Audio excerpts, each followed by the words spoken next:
ஒரு பொருள சேல் பண்றதுக்குள்ள எவ்ளோ கஷ்டம் இருக்கு தெரியுமா? ஒரு 2 கஷ்டத்த நான் இன்னைக்கு சொல்றேன். லபூபு ரொம்ப ட்ரெண்டிங்கா இருக்கு அப்படின்னு சொல்லிட்டு நான் ஒரு 3, 4 வாட்டி இதுவரைக்கும் ரீஸ்டாக் பண்ணிட்டேன்.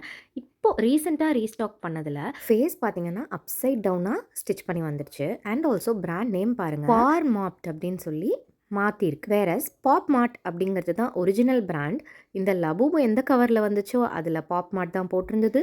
இந்த கவர் ஒரு பிளைண்ட் பாக்ஸில் வரும். அதுலேயும் தெளிவா பாப் மார்ட் தான் போட்டிருந்தது. எந்த ஒரு டிஃப்ரென்ஸுமே எனக்கு தெரியல. Blind box and cover and அது பெருசா பேக் பண்ணி வர்ற பாக்ஸ் எல்லாமே பாப் மார்ட் தான் போட்டிருந்தது. பட் உள்ளுக்குள்ள இருக்கிற அந்த லபூபு டால் மட்டும் பார்த்தீங்க அப்படின்னா, டூப்ளிகேட்டா வந்துருச்சு.